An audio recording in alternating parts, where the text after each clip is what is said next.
우리가 요즘 종종 툭툭툭 나도 모르게 불만 불평이 툭툭툭 건드리기만 하면 나오는 경우들이 있습니다. 왜 그럴까요? 내 마음이 그게 쌓여 있으니까 그런 거예요. 쌓여 있으니까 툭툭 건드리기만 하면은 그냥 가시처럼 앙 해가지고 이제 싸우려고 하는 거죠. 그러면 안 돼요. 그렇죠? 그러면 안 돼요. 개인에게도 안 좋고 가족에게도 안 좋고 공동체에게도 안 돼요. 안 좋아요. 그래서 우리는 그렇게 안 좋다는 걸 알기 때문에 빨리빨리 버려야 돼요. 버려야 되는데 근데 그게 내 힘으로 되나요, 안 되나요? 된다면 벌써 안 했겠죠. 나는 근원해, 나는 거룩해 하면서 어디 가서든 건드려봐, 허허허 하면서 이제 하겠죠. 그런데 안 되잖아요. 왜요? 안 되는 이유가 나의 힘으로 지금 뭔가가 내 안에 탑을 쌓아놓고 있다라는 거예요. 그러니까 우리의 싸움은 혈과 육이 아니라 영의 싸움이거든요. 결국은 사람이 아니에요. 마귀의 권세에 잠깐 눌려서 툭툭툭툭 찔리는 가시 같은 그 역할이 때로는 배우자를 통해서, 때로는 사랑하는 자녀를 통해서, 때로는 친구들을 통해서, 때로는 함께하는 믿음의 동역자들을 통해서 가끔 이렇게 찔러 온단 말이에요. 그러면 나도 모르게 미워지고 싫어지고 하는 그런 마음이 툭툭툭 나와요. 오늘 그러한 은혜가 그런 은혜가 아니라 그것이 뿌리 뽑혀지는 은혜가 사랑으로, 주의 사랑으로 덮여지는 은혜가 있기를 소망합니다. 욥이 그랬다라는 거예요. 1, 2장만 보더라도 욥은 의인이고 정말 단대 칭찬받는 욥이었는데 40장까지 오게 되니까는 지금 하나님과 지금 말싸움을 하는데 지금 두 번이나 지금 얘기를 하는 거예요. 두 번째 얘기를 하는 거예요. 그러면서 하나님, 나에게 이러시면 안 됩니다 라고 하면서 지금 욥이 하나님 앞에 지금 목소리를 높이는 거예요. 그러니까 하나님께서 야, 그럼 네가 대답해 봐 하면서 지금 이제 하나님께서 네가 이거 할 수 있어, 이거 할 수 있어 하면서 이야기를 하가는 거죠. 그때 하나님이 이렇게 대답해 봐라고 하니까 욥이 아무 말도 못 하는 거예요. 그냥 입이 딱 닫혀지는 거죠. 결국 지금 욥은 이 심리가 어떤 상태냐면 하나님을 탓하고 또 다른 사람 남을 탓하는 그 마음의 상태가 되어 있는 거예요. 우리는 왜 그런지 알아요. 지금 욥이 엄청난 고난 가운데 있잖아요. 하루 이틀 3일 그게 아니라 진짜 말 그대로 이해가 된다면, 그러니까 내가 나쁜 짓을 하다가 정말 한번 팍 진짜 하나님의 심판을 맞았다 하면은 그러면 이해가 돼. 근데 아무리 생각해 봐도 내가 도대체 뭘 잘못했는지 모르겠다라는 거야. 그러니까 억울해. 너무나 억울해. 그리고 절대적으로 신뢰했던, 선하다고 믿었던 그 하나님이 그 손으로 나를 눌러버리니까 도저히 이게 감당치 못하겠는 거예요. 그러니까 하나님, 나 억울해요, 제발 좀 뭔가 이렇게 말 좀 해봐야 하면서 결국 이제 따지게 된다라는 것이죠. 충분히 이해가 돼요. 충분히 이해가 돼요. 그런데 하나님께서 이렇게 말씀하시는 거예요. 야, 지금 네가 그렇게 따지고 있는 그 하나님이 어떤 자냐? 라고 물어보는 거예요. 그러면서 나는 이런 자다라고 하면서 쭉 설명을 해주는 거죠. 그러면서 야, 말해봐. 네가 의로운지 말해봐. 근데 아무 말도 못한다는 거죠. 우리는 욕까지는 아닐 거예요. 욕까지는 아닐 거예요. 욥도 아니고 우리는 한참 못 미치는 그러한 이제 아직은 연약한 자라나야 될 그런 신앙의 모습을 보이고 있죠. 근데 오늘 새벽에 잠언서 16장 15절에서 16절 말씀 보면 이런 말씀이 있는데 좀 우리가 좀 경건한 삶을 살기 위해서 이 말씀을 기억했으면 좋겠어요. 어떤 말씀이냐면요, 제가 읽어드릴게요. 마음에 패역을 품고 항상 악을 꾀하며 다툼을 일삼는 자, 그러니까 불만 불평하고 마음 가운데 있는 막 그런 마음 있는 자는 갑자기 재앙이 그에게 임하며 멸망하고 살 길이 없게 된다라고 말해요. 갑자기 멸망이 임하게 된다는 것이죠. 그러니까 불만 불평하면 어떻게 된다고요? 갑자기 멸망이 임하게 된다는 거예요. 이처럼 불만 불평이라고 하는 게 되게 무서운 거예요. 되게 무서운 것인데 우리는 우리의 입과 마음을 이거를 잘 관리를 하지 않아 가지고 어떻게 해요? 건드리면은 방언을 다른 말 방언을 막 하죠. 알아들을 수 있는 말을 하면서 나를 찌른 자는 반드시 하고 잘 아시니까 그래요. 그러니까 조심해야 돼요. 우리가 진짜 내가 입으로도 흥할 수 있지만 입으로도 망할 수 있구나라는 걸 기억하시면서 성경 말씀이 사실이라면 정말 갑자기 재앙이 나한테 임할 수가 있겠구나. 이 불만불평 이것을 통해서 갑자기 정말로 살 길이 없는 길이 딱 막히는 그런 깜깜한 상황이 임할 수 있겠구나. 그러니까 지금 당장 우리는 회개해야 된다는 것이죠. 하나님 용서해 주시옵소서. 그래서 죽음의 길에서 돌이켜서 생명의 길로 다시 한 번 더 우리가 돌이킬 필요가 있어요. 물론 이렇게 해도 우리는 또 쓰러지고 그래서 계속 우리는 말씀을 계속 상고하면서 우리 기도하면서 살아가야 될 줄 믿습니다.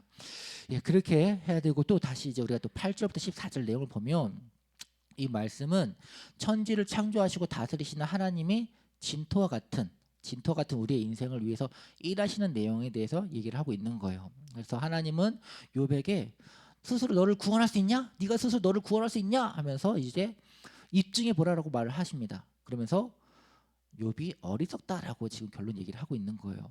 그러니까 이 말씀을 통해서 우리가 좀 생각해 볼 수 있는 두 번째 교훈이 뭐냐면 혹시 지금 현재 지금 내가 나의 힘으로 뭔가 일을 하고 있다라면 거기서 멈추시기를 바랍니다. 그러니까 나 하나님을 의지하지 않고 이쯤이야 내가 내 힘으로 할 수 있지라고 한다라면 그것은 결국은 교만입니다. 우리는 나의 힘으로 살아가는 존재가 아닙니다. 성도는 아무리 작은 것이라도 먹든지 마시든지 무엇을 하든지 다 하나님의 영광에서 살아가기 위해서는 반드시 하나님의 도우심으로 해야 된다는 것입니다. 성령님의 감동으로 해야 되는 것입니다. 물론 내 주머니에 100만 원이 있어 1000만 원이 있어 이걸로 얼마든지 일을 쉽게 할 수가 있어. 하지만 우린 그렇게 해서는 안 된다는 것이고요. 그 자리에서 우리가 해야 될 건 무엇이냐면 무릎을 꿇고 기도하는 것입니다. 하나님 제가 여기서 뭐 해야 될까요? 하나님 제가 어떻게 하길 원하십니까? 하나님이 주신 이것이 지금 이렇게 쓰기를 원하십니까? 저는 모르니까 하나님이 인도해 주시옵소서라고 우리가 자연스럽게 이게 생활에 아예 배어 있어야 된다는 것입니다. 흔히 말해서 총알기도라고 하는데 순간순간 매 순간순간 판단해야 됐을 때 우리가 그 순간에 짧게라도 하나님께서 인도해 주시옵소서라고 기도하고 하나님 앞에 구하고 행동해야 되는 것입니다. 이것이 성도가 살아가야 되는 지혜이고 방법입니다. 이까지 것쯤이야 하는 것은 마귀가 주는 되게 교활한 생각입니다. 그렇기 때문에 우리가 하는 모든 일 가운데 습관을 쫓아서 그냥 업무적인 내가 알고 있는 그런 노하우를 따라서 하고 있다면 멈추십시오. 당장 멈추시고 제일 먼저 항상 기도를 하시기 바랍니다. 그게 식사 준비가 되었든 장보기가 되었든 아니면 교회 집을 나서기 전이 되었든 모든 순간순간마다 생각만 날 때마다 그냥 하나님께 기도를 하시고 주님 함께 해주세요. 주님 함께 해주세요. 그거면 됩니다. 그 모습이면 하나님이 오케이 한다는 것입니다. 그러니까 우리가 항상 무엇을 하든지 모든 환경 가운데 총알기도 하면서 하나님 앞에 구하는 그런 삶을 그런 삶을 살 수 있기를 소망합니다. 그리고 하나님께서 제일 싫어하는 것 이제 잠언서 말씀 6장 보면은 제일 싫어하는 것 7가지 내용이 나오는데 그중에 첫 번째가 교만입니다. 그러니까 하나님께서 교만한 자를 항상 낮추시고 교만한 자를 멸하신다라는 것을 우리 너무 잘 알고 있기 때문에 우리 그런 대상자가 되지 않아야 되잖아요. 그러니까 항상 우리가 나의 힘으로 살려고 하지 마시고 나의 힘으로 뭔가를 하려고 하지 마시고 하나님의 도우심을 구하고 그래서 하나님 앞에 영광 돌리는 우리가 되길 소망합니다. 그리고 마지막으로 우리 15절에서 24절 말씀을 보면 하나님은 이제 인간이 하나님 앞에서 얼마나 연약한 존재인지 그것을 이제 보여주고자 이제 하나님이 지으신 동물 중에 베헤못이라는 그 동물을 언급을 합니다.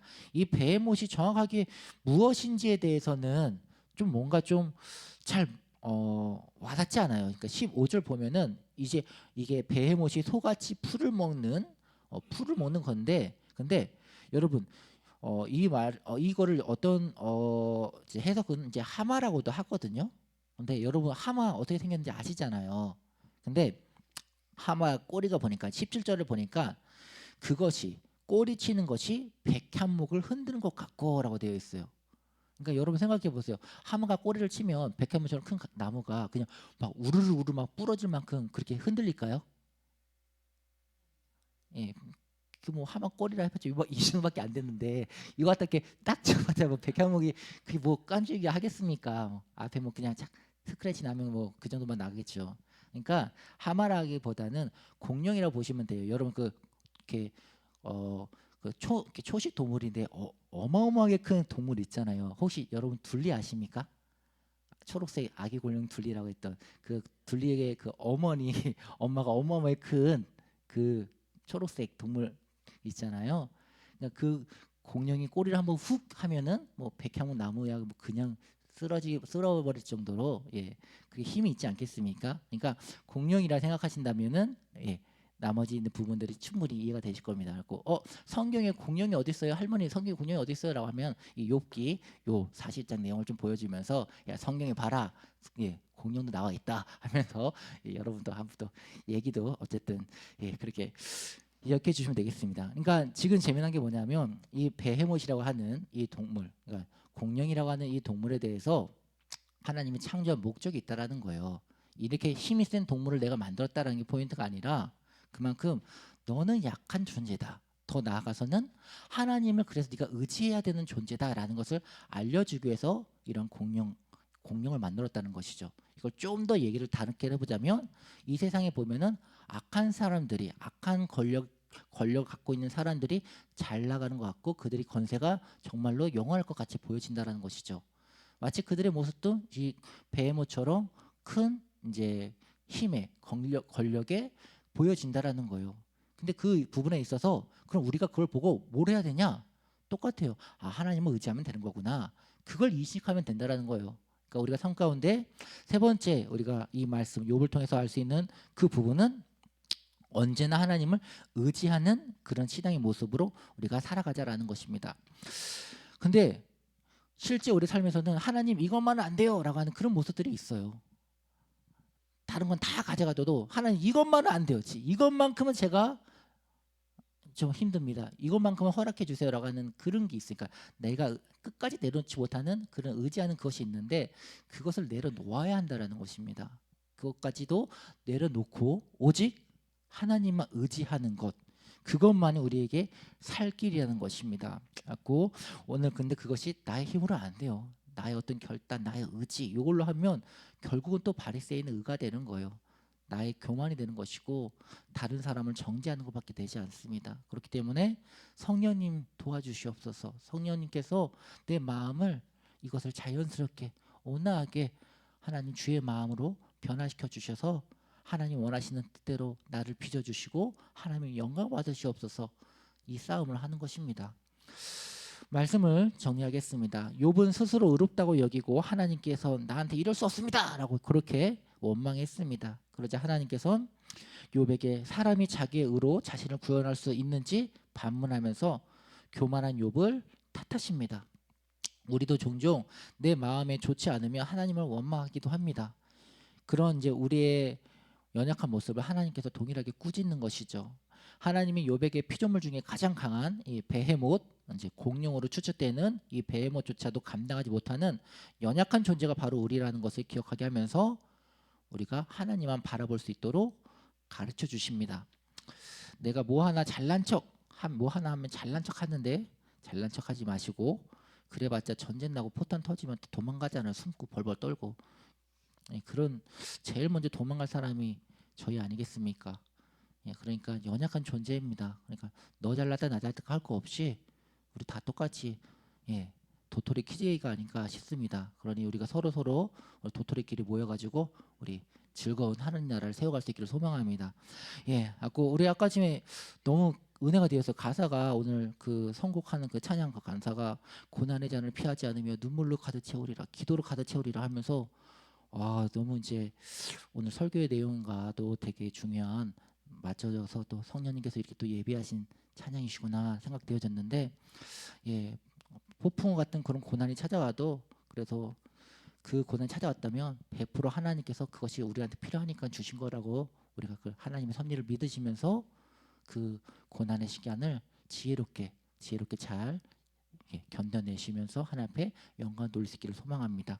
우리 이 시간 다 함께 오늘 하루도 하나님을 의지하면서 하나님 나라를 세워가는 우리가 될 수 있도록 우리 함께 기도하겠습니다. 사랑과 은혜가 풍성하신 하나님 아버지 감사.